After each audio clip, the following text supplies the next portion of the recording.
Hey guys, welcome back to the Detour Live. Thanks for joining us again on a Thursday night if you're in Australia, or Thursday morning if you're the wheel wizard tucked away there in the UK. We've got another great show for you guys. We're going to be talking everything AusCycling with Rory Sutherland and Donna Rae-Szalinski.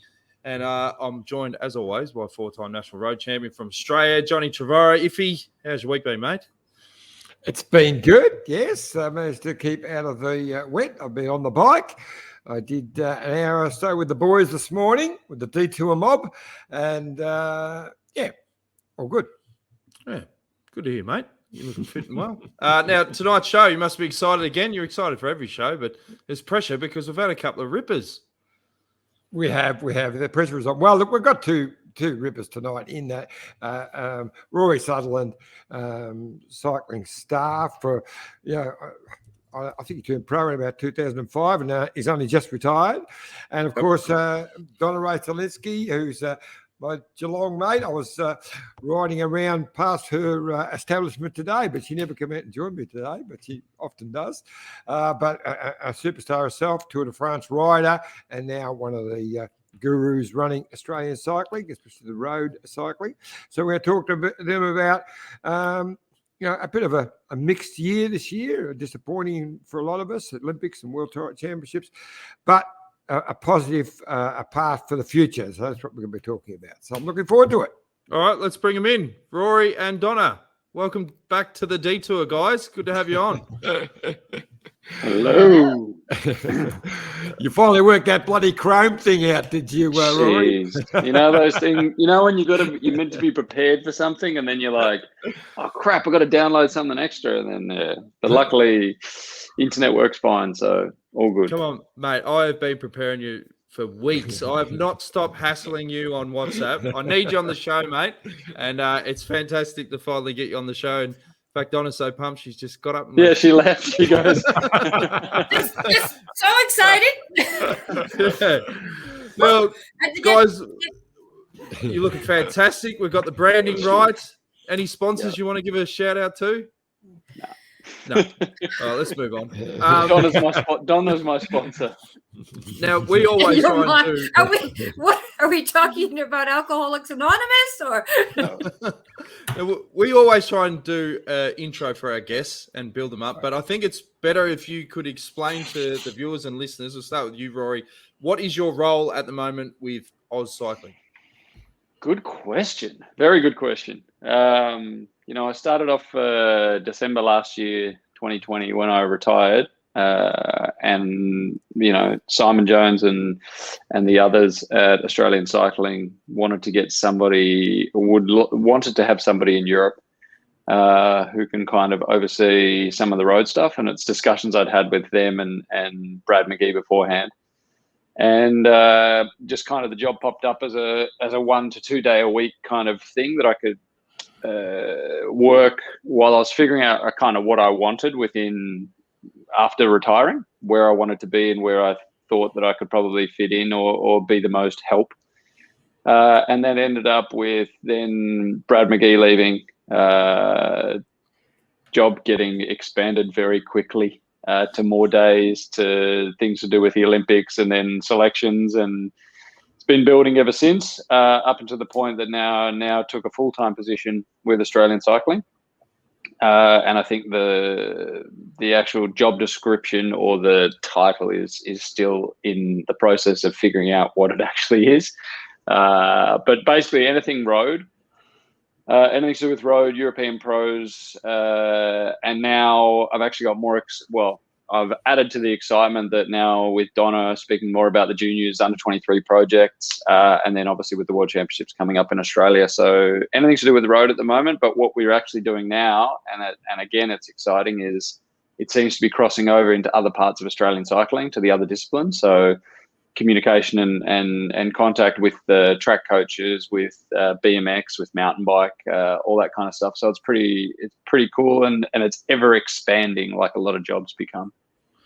And with your role, Donna, just listen to what Rory was saying then, obviously with the new branding of AusCycling and trying to bring it all together, I mean, is that the sort of overarching goal moving forward to really sort of unite the different disciplines and the age groups and things like that?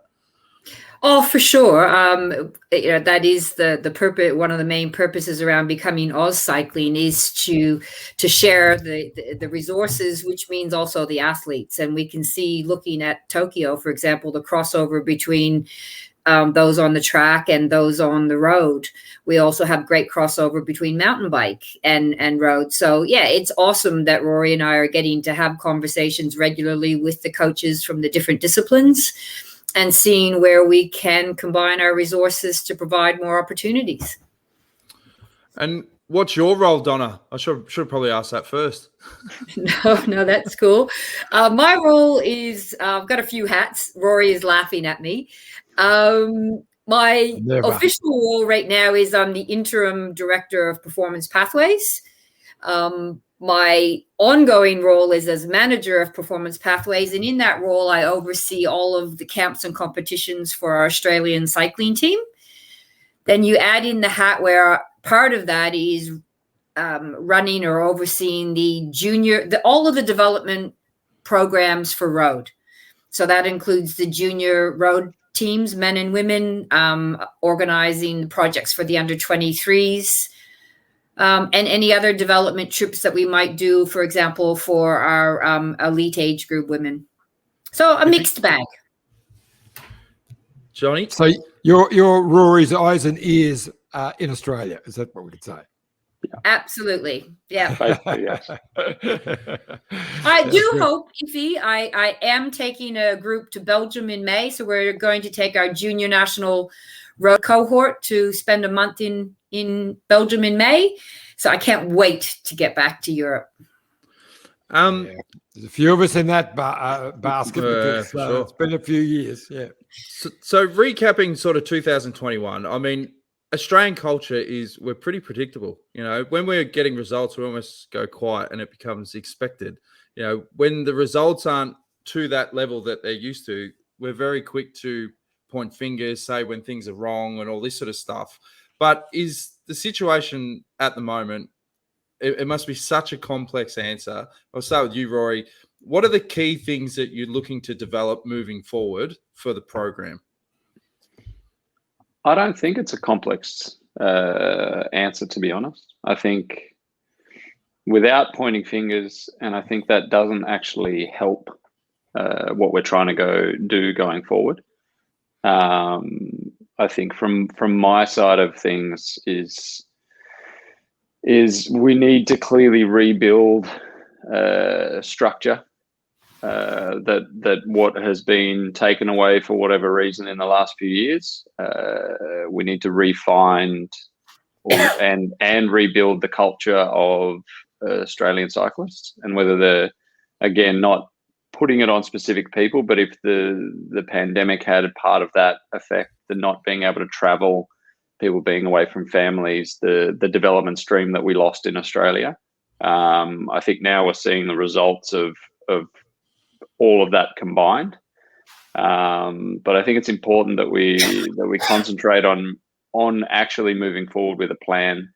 And what the discussions I had with all the road teams at the Road Worlds was that we all need to, everybody, including myself, everyone needs to look in the mirror every now and again and actually have a reality check of where you're at and what your goals and aspirations are, and where you stand in the rank of the ranking of the world of cycling, and for us to be honest with ourselves about the direction that we need to go to rebuild what has been, I guess, lost along the way.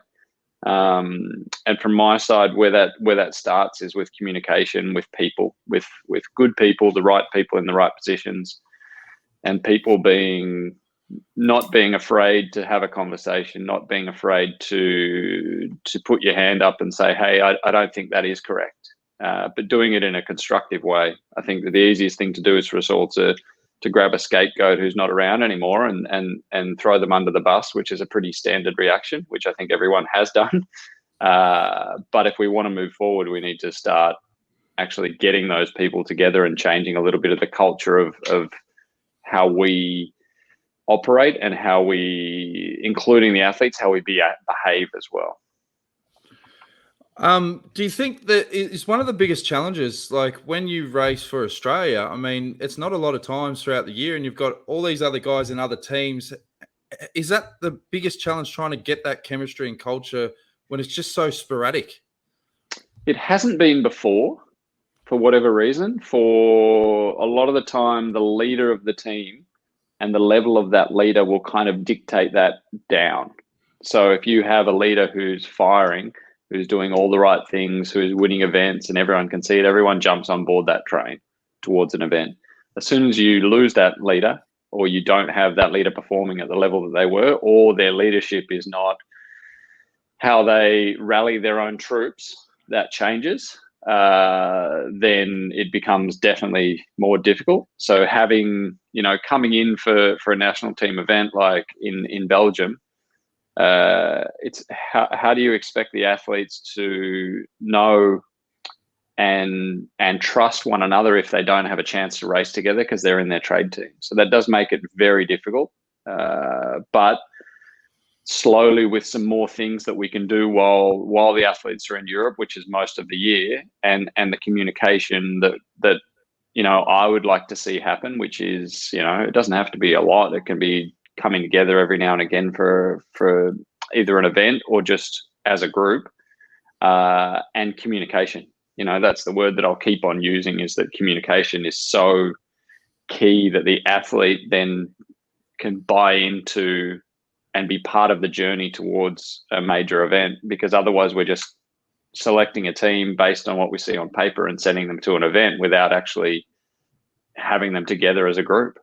So it's definitely incredibly challenging. And Donna knows this from the past, and Iffy as well. And it still is challenging, but I think it's up to us to, in the positions that we're in, to actually set that, I guess, the structure, but the athletes have to be involved with that as well. Iffy?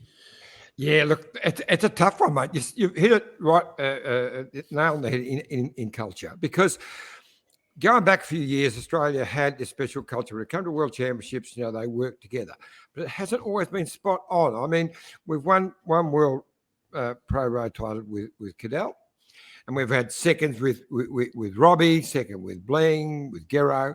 But in that one that we did win, it wasn't that easy. I mean, I know that Steve-O was in charge, and Cadell and Steve-O didn't see eye to eye. He wasn't happy with the race plan, so he took his earpiece out and won it on his own. And again, with Gero and with Bling, there were other issues. So to get back, and you look at this year with Belgium, it wasn't that cohesive. No. We had a great World Championship in Belgium, in Flanders, one of the greatest world titles I've ever seen as far as the crowd, the racing. But the cohesion wasn't there. The culture wasn't quite right. So getting that culture right is going to be your big challenge for both of you, to get a world title team or Olympic team or Com Games team that really work as one. Yeah, and that's the biggest challenge. I think that's the biggest challenge in any team environment. And like you said, the question is how to get that to happen. And I think that's why I'm in the position I'm in, because I don't mince my words. I don't mess around. If there's something to be said, I'm going to say it straight to someone's face as well. I'm not going to sugarcoat it. And what I saw in Belgium, you're the general. That's what you are. What I saw, well, it bites me in the ass sometimes. That's good. You need a general. One captain, one ship. Well, I want to be on the ship with other people that want to be on the ship as well. That's the difficult part. If no one wants to be on that ship with you, it's not a very good ship. We've tried that. That's what boys are for, mate. You just throw them. Yeah. But to do that, what we missed in Belgium specifically, I'm really, and again, it's shooting myself in the foot. I'm really happy at what happened in Belgium. Not results, but I'm happy at the mistakes that were made, and I'm happy at the reality check that a lot of athletes and selectors and all of us in general got. The same with the Olympics. We have to take the positive from what happened, and the positive is that you can therefore see where change is needed and where to put your eggs in certain baskets to move forward. And one of those is to not keep doing the same things, but it's a process, and it started for me with the Worlds. It started with the Worlds of like, okay, this is the group we're getting together. This is the reason why, and we're going to do it. And then after the event, we sat down and we had a good debrief with all the boys, and we all had a very good open chat, and the women as well. It was just a reality check of where everyone's at, how the team's together. And then we can all be involved in building on that of like, right, we don't want to do that again in the way that we did it. So how can we improve it? And that's where we go through it. But, you know, to what Iffy said as well and what I said before, if you don't have the leader, it makes it so much more complicated. And that's not anybody's fault. But when the leader, when a Simon Gerrans, when a Cadell's winning, the race probably never went as planned or as well. But you never have to stand up to criticism because you've won anyway. You know, when in Ponferrada we medalled with we had Michael Matthews and we had Gero medalled, and the team really wasn't cohesive at all. I raced it, you know, Matt Heyman and we had it together, but a lot of the other team about how we were doing it was not. It just didn't click the group the way that it could or should have, and it wasn't anyone's specific fault. But with that, no one speaks about it because we medalled. So we come out of it successful. So every time you keep getting all the success, we've had this endless run of success, and now we have to deal with failure. Maybe failure is a strong word, but non-success, that the level is different and our athletes have changed where their abilities are, some of them, and some are coming in, and there's a huge generational change which is being part of that. And that's what we need to focus on, and that's a difficult thing, I think, for all of us. Like criticism, we all struggle with criticism, but that's what can move us forward. And now we have to deal with the fact that we aren't as successful as what we were, and there are other nations that are coming ahead of us. You know, if you look at New Zealand, for example, who would have thought that they would step up and be above us in most of the events at the World Championships and their development stream based on their funding? You'd nearly never say that considering the size of the country and ours, but it's good. It's a smack across the back of the head for everyone to kind of wake up and go, oh crap, it's not easy. We need to actually work at this, and that'll make it better in the future as well. So Donna, given your experience and Rory's experience, it's immense. How much of it is plucking out things that have worked really good in the past with other teams and organizations you've been connected with, and sort of blending this sort of experience to create something new that, you know, in the past we've done it sort of like this and we know that this works? Look, I think looking at what you've done in the past is really important. So you learn from it, but you're not always going to carry everything you've done in the past forward because the environment is changing so much. I mean, the language that Rory's been using about taking people on the journey, you know, that's what we are doing right now. We have to present a vision, we have to present values, and we have to move together as a group. So we've got a couple of live comments. Janice Ashcroft, good evening all. Jan Borman, good morning from Yorkshire. The Wheel Wizard always throws a few out there. He says, can either Donna or Rory enlighten everyone on how riders and countries qualify for the World Champs and Olympics now that there are no World Track Cups because the UCI can't get cities to run them? He said Los Angeles is still paying for their 2006 World Cup, and Melbourne won't run a track cup either. Can we enlighten Will? We're talking road here, mate. We're talking road. We're talking road. I can't. I'll be the first to put my hand up and say that I don't actually. My experience isn't in track doesn't mean that I can't have a look at it and talk about some of it, and what the UCI's policies are. I don't think anyone ever understands them. I think they're getting better in certain areas, but it's a bit tricky. But we're just actually currently for the road anyway, and I'll speak to road, is that we're going through. I went through the selection document, which has been probably copy and pasted pretty well for the last 10, 20 years. And we've actually having a good look at it so that we can make it fair for the selection and make it easier for the selection policy, and also fairer and more clear to the athletes. The road's easier because we have obviously a lot more events, and that's why we have, that's the track is a completely different entity based on points, based on this, based on what have you. But there are actually the track World Cups are actually called Nation Cups, if I'm correct, and there are changing. So in 2022, there are quite a few around Europe. and there are points events, C1 and C2 events, and I believe there will be possibly one held in Australia, but COVID's kind of messed up that, probably more so for Australian and New Zealand athletes than it has for European athletes. Well, that should satisfy the wizard, I reckon. Now, I'll jump in here because the pressure's on you two, because we have got a pretty big year coming up. So we've got Com Games in Manchester, and Com Games is always very important to Australia because we normally go so well. It used to be just us versus the Poms, but now it's changed a little bit. The Kiwis have jumped right in, and the Welsh and the Scots go pretty well.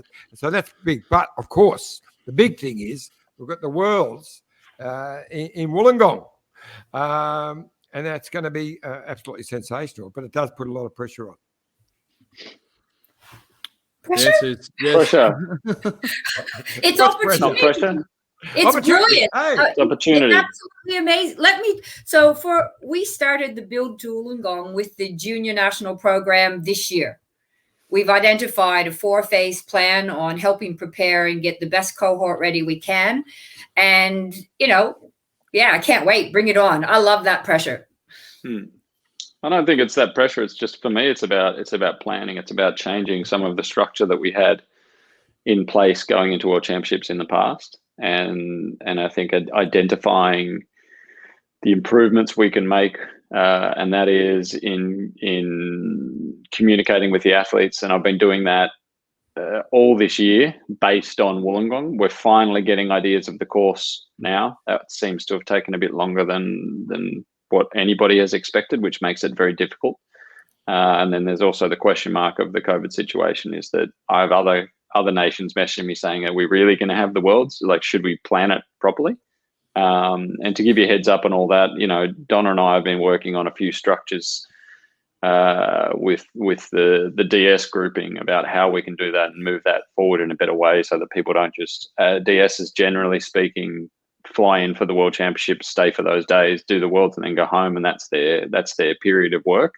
Whereas I believe that it's the process to get to that is more important than actually what you do on the ground when you get there. It's like if you do any cycling event or any sporting event, by the time you get to competition, all the training's done. That's what you do beforehand is what gets you ready for that event. And so we have a structure that's coming. It just needs to be passed by the board and budgets and what have you. That I've restructured how we approach that and the people that are going to be involved with that as well. So we have a bit of a changing of the guard with the DS's groups, and a bit more of a different idea and mentality, which it's worked very well in the past, but cycling's changed to the point where we need to evolve with it as well. So we are excited for Wollongong. I'm very excited. It is a great opportunity, and I think with the plans that we're getting together and what Donna's doing with the juniors and under 23s, which is incredibly important for the future of Australian cycling, and it's what we, unfortunately, for policy or not throwing people under the bus reasons, who have decided to remove that funding in the past 4 to 6 years. We want to reinvigorate that. We want to put the emphasis on these athletes that are moving through, so that they can develop and become, the next batch of great Australian cyclists. Couple more comments. Brett Richardson says, refreshing to hear Rory's comments about leadership, not the populism that passes for leadership these days. I hope it works and the results to follow. And Brian Smith says, need national pride. Is that a key element as well, do you think? Donna? Very, very special to put on an Australian jersey. There is definitely national pride in the equation, and anybody who doesn't feel that shouldn't be involved. But we lost that, and I'm going to throw that. I'm going to throw that in here as well, and it's going to piss off some people. But what I saw this year in a lot of different events is that we lost that. We lost that as the athletes. The athletes lost that pride. I saw jerseys being pulled on like it was you were doing your day job, and it's not that. It's not what was there before, and I don't know what changed that culture. But that's a really, really important point by Brian, is that's when you see the successful teams, and we're speaking specifically about road and the Road World Championships that have just gone past. you see that. Can you still hear me? Because my whole screen just disappeared. Yeah, mate. No, we can hear you. No, sorry. What happens is that you see the Road World Championship, you see the successful teams, and you see the teamwork that was done within that group. And nearly every single rider, if you really study it in the men's and women's, nearly every single rider that was successful, or the teams that were successful, watch where the athletes were performing, and they were all performing above a level than what you would expect them to be performing at. And that last little piece, as Brian said there as well in the messages, is that pride of, I'm putting on this national jersey. I'm going to go above and beyond for this mate of mine, for an athlete that we believe in, that we back together, we back the plan, we've communicated about it, and we're excited about it. And we didn't have that. And that was something that we talked about with the athletes, because sometimes it's a feeling that the athletes have. So it's more about finding about, one, why it isn't there, and two, how we can help rebuild that part of it. Now, if you're itching to ask a question, we're going to have a quick drinks break, and then you can fire it in after that. And I also want to give an example of a team in the Australian system at the moment that the culture is absolutely elite. So stay tuned, quick drinks break, and if he's got an absolute belter of a question after that. Look at this bike. You think it's just a bike, right? But it's not. It's a bike 374 people are looking at. This guy, this girl, them, all looking at it. People from here, there, and wherever this is. People that are looking for a bike. Or just a piece of it. Amateurs, semi-amateurs, and pro-amateurs. This guy wants this bike, but with this crank and these bars. This could be the perfect match, but not this one.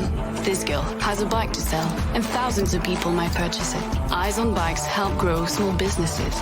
His, hers, yours, and the latest data and insights help those businesses keep moving. We are the world's #1 bike marketplace, with over 500,000 products and 900 brands, where buyers and sellers are brought together in a place where a bike is never just a bike. Bike Exchange, where the world buys, sells, learns, and rides. Life is like a two-way street.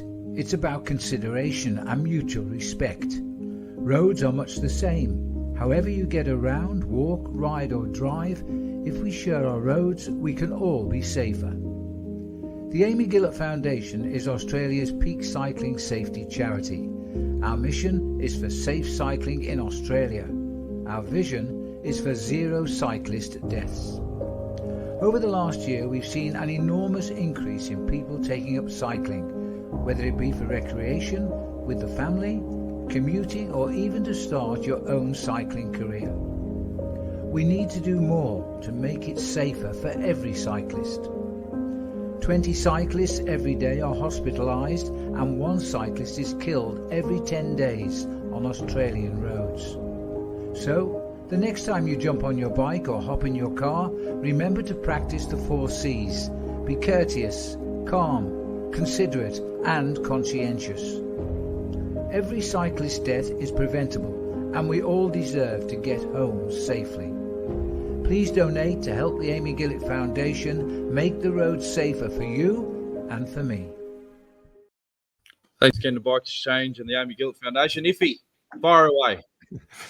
Well, it's just, you were talking about the culture just before, Rory, and it made me think of the team that really is, exemplifies that at the World Championships. It's the Italians. You know, they are all different teams now, but they put that blue jersey on and they seem to work together.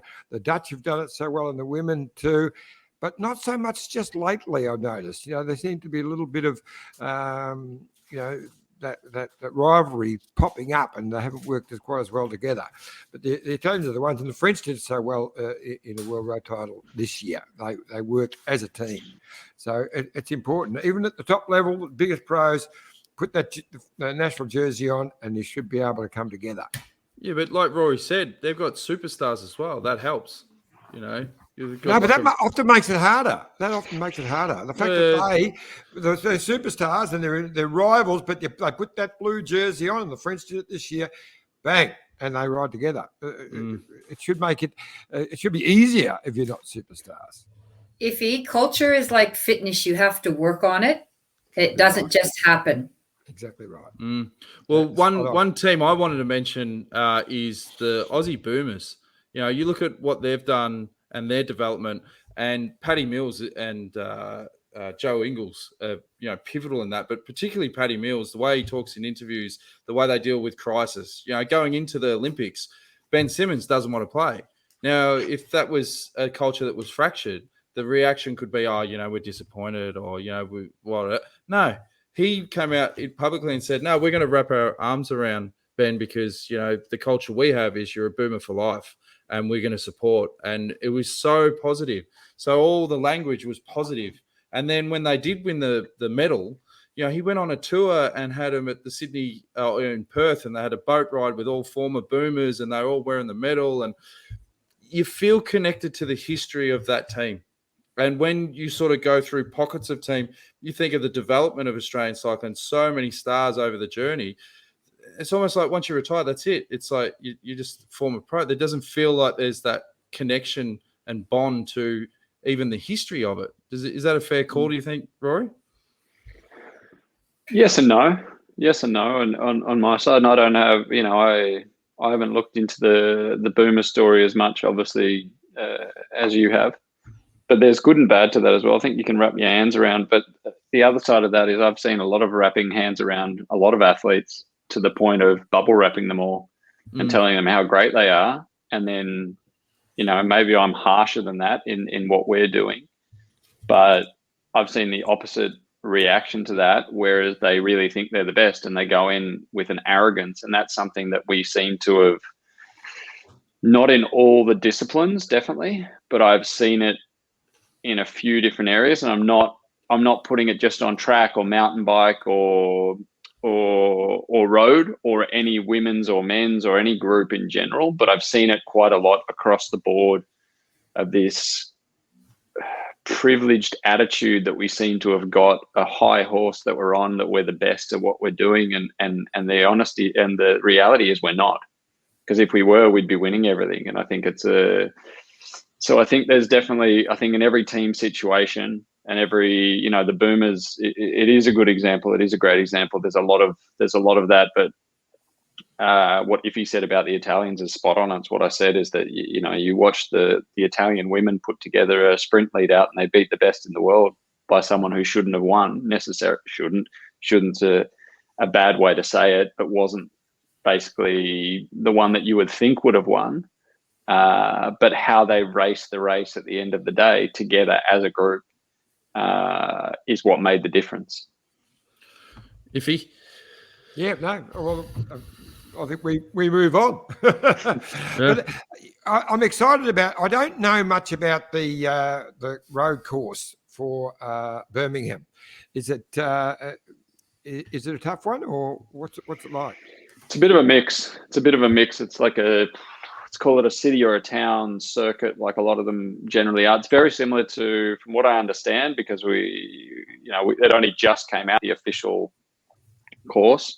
It's probably quite similar to Gold Coast. What was it, 4 years ago? So it's kind of like a opportunist yet sprint type semi-classic kind of course, and a very, very technical time trial with lots of corners. But the complication with Commonwealth Games is the distances are very different than what you would race in a general, specifically on the men's. The distance of the road races is less than 200k, whereas the men's road race in Wollongong is going to be, I think it's like touching 270 or nearly 280 next year. Yeah. Yeah, so it sounds like it could be a Caleb Ewan, Chloe Hosking type course by the sounds of it. Very early stages. It could be, but what I don't want to do is pigeonhole specific athletes. If we're talking about culture and change and working together as a team, if the team's not working properly because of that leader, that's not a reason to take a leader to a race. there's other opportunities that we can do. And the other part is that what we haven't done in the past recently is giving opportunity to athletes that are younger, excited, proud, working specifically with some of the under 23s this year to the Worlds was something that I did not think that I was going to get as much out of as what I did. It was so eye-opening of how down-to-earth, passionate they were with nothing, as opposed to turning up with their nice cars and nice watches and going into a bike race. Yeah. Well, the thing that the road has showed us, particularly in the last couple of years, these young Aussie guys are winning races that people aren't expecting. So I think that's also good. Do you think that's good at making some of the older guys a little bit more accountable to go, oh, shit, hang on, not even guaranteed a spot here?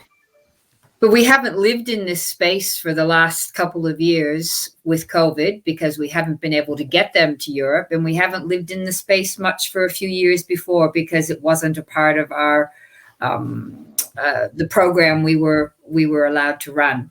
So this is going to build energy. It's building energy already. Like Rory was just talking about, we got the under 23s back to Worlds this year. We're running the junior programs and it filters up, and it actually does. They contribute to the culture very strongly. And if we lose the development stream, which is what we have lost, and again from people's decisions over the last period, which is in the process of change now because clearly it didn't work. We select teams. We selected the women's road team based on we only just had enough athletes to be actually be able to start.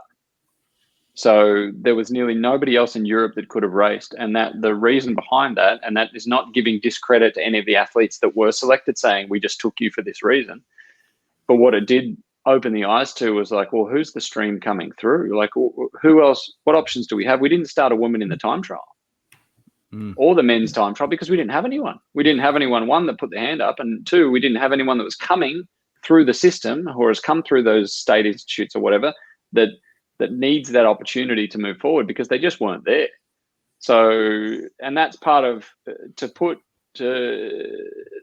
the men's was a little different because there was more to work with.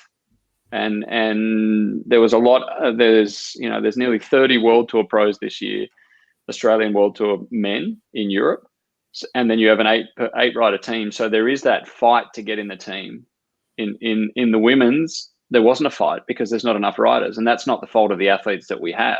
It's the fault of the system that has been created or has been disrespected the development stream that we used to have, which is where I came from. And a lot of the other athletes who we have performing like a Caleb Ewan in the men's, like Michael Matthews, they've all come through that system and are very successful.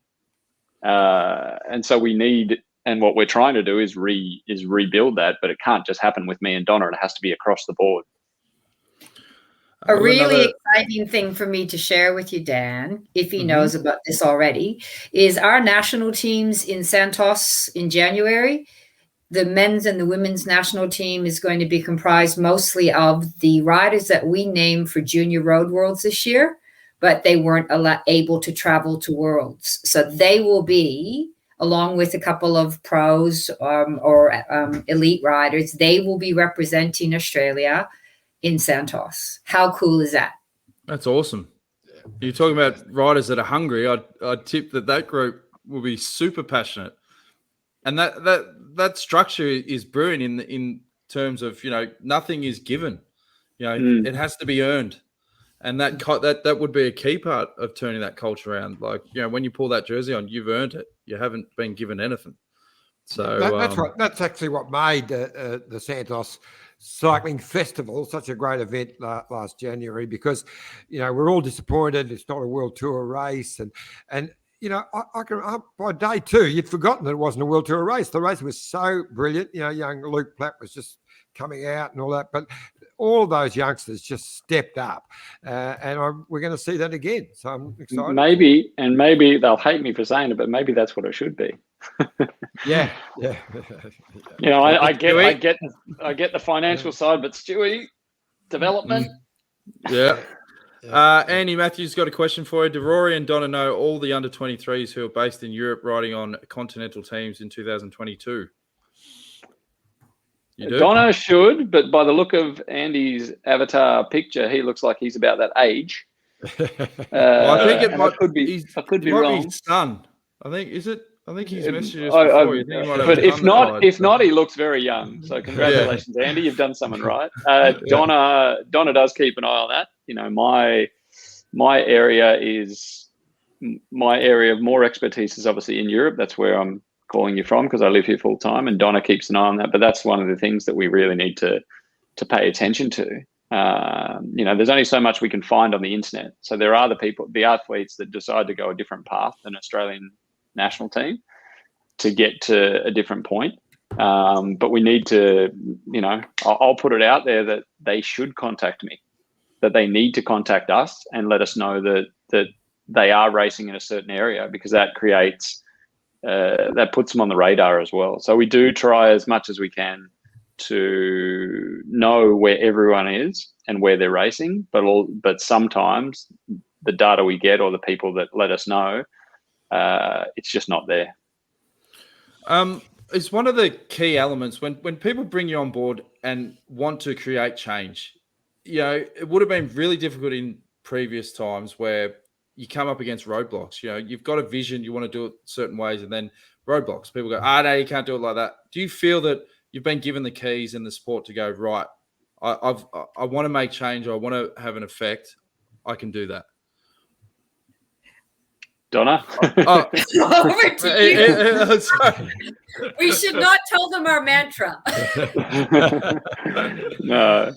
Or do you, or do you feel Rory in general and I don't do I roadblocks. are not people no. who take well to being told we can't do something. We find a way, don't we, Rory?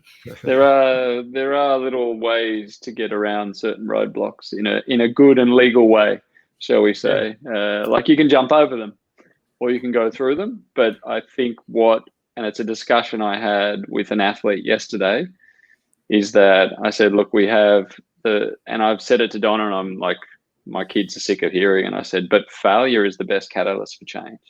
So if we fail in certain areas, and we can call Tokyo in a great part failure in cycling, I think we can all agree on that, and certain world championship events. And again, it's not just directed at track cycling or road cycling, or mountain biking. It's pretty easy to think about it that way. But if you mess it up and it doesn't work, the roadblocks kind of move themselves. Because people are more open to change. And so, but I think at the same time, the worst thing we can do is rush into it and go, right, well, this didn't work, so we're going to change everything. And that's the same with people as well. And I think that's part of the culture that Marnie, the CEO of Australian Cycling now, is trying to do, to create as well, is that, you know, maybe there's employees or staff within the organization that with the right direction could be doing a better job. Or by being given a different opportunity, or being spoken to in a different way, because everyone is there for a reason. And some will get lost, some will be moving on or have moved on, and other new ones will come in. But some people have the opportunity now to change or improve or come on the journey. Because when you take a new journey or a new direction, slowly you start to have people every year. There'll be some coming off and in until that culture has changed. Iffy?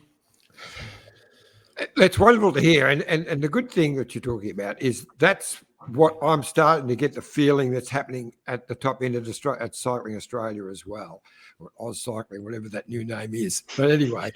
Not that hard, John. AusCycling. I can't remember. But what we have to do, guys, is we have to be patient.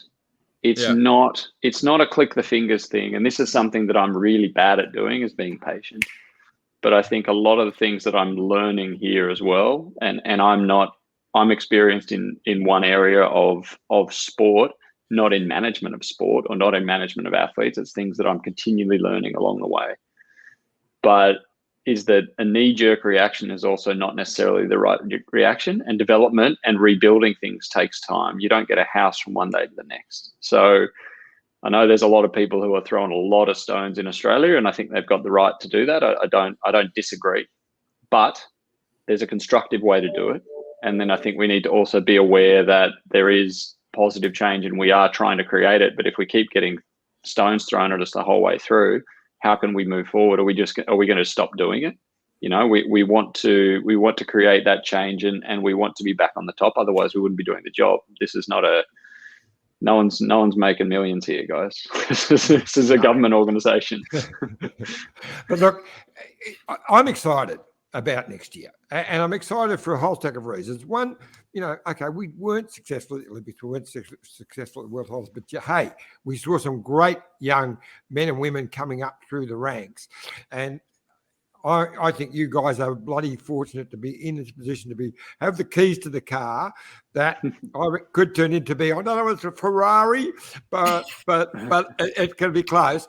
And I think it's going to be a great year. We just touched on Wollongong, but that's going to be huge. I mean, let's go back to Geelong. No one knew how great that was going to be. It was a wonderful week for Australian cycling. And just the one thing, I hear that it's a very tough course, a little bit tougher than what they thought it was going to be. What have you heard, Rory and Donna, about just how tough that course is? I can't tell you that because I'm not privy to all the information either. But and if you did know and other teams didn't, you'd stay sure. But then it's to an extent. It's coming out next month. It's going to be less than a month till the launch of it. We've got a rough idea, you know, but you can see everything online, and you know we have a planned strategy going in and an idea that we're building on now. So it's and a side part moving, you know, not moving away just from Wollongong, but the discussions Donna and I have had is that when the Olympics come back to Australia in 2032, and if we are successful as a nation in cycling across the board, and Donna and I are not part of the organisation, I'll be the proudest person you'll see. You know, that's the end goal for us a little bit, is to how can we rebuild things, because it will take time to get to that point. So Wollongong can be successful with the things that we do now and the athletes that we have, but we need to be realistic as well moving forward that, you know, it's a process to get there. I think we can be very successful in Wollongong if everybody gets on board with what we're attempting to do together and do it as a group. So is that the thing, Donna? Like, if we were to have this chat in 12 months from now and you were to look back and go, you know what, this is a success, a successful year, take results out of it, what are the key things you'd love to see and look back on? What I would like to see is lots of numbers of proud Australians in the teams across all, this is specifically at Wollongong, across all disciplines and genders, that we have really competitive riders racing together as a team and showing this is what our future is going to be. That's what I'd like to see. Yeah. Fantastic. Anything you want to add? I know these guys are super busy. It's been a fantastic insight into where things are. Donna, you got your finger up? John, do you want to come on a road trip with me to Wollongong later this year and we can have a look at the courses? Oh, I'll be there with bells on. I'd love to. I've had a buddy of Rexona on that today. Can I add what I want to see in Wollongong? Can I do that, yes. Or is that only for Donna? It was, but you can have an input as well, mate. I want to see the athletes. I want to see us try.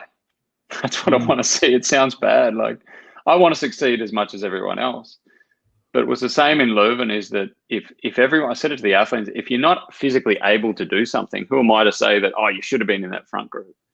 What I want to see is I want them to go, I want the athletes specifically and the staff to go through the process, to do the best we can, to give us the best opportunity to do the best with what we have and not give up. And I'll be as proud as punch if everyone turns up at the camper, the bus, the hotel after the race in every category, and they're destroyed from doing all they actually could, win or lose or do anything. I would like to see people try and be accountable and follow the strategy, be on board with the strategy, be part of that strategy and that direction, and That makes it a successful event, not the amount of medals that we have at the end of it, even though I want them as much as every single one of you. Great answer, mate.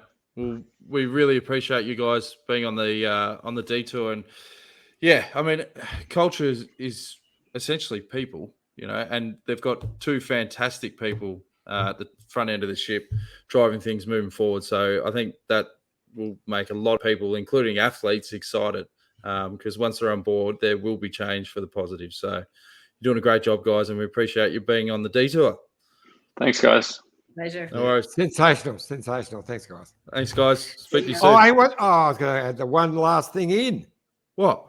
I never got to mention the Bakerits, mate. Well, that's why I left. You knew it was coming.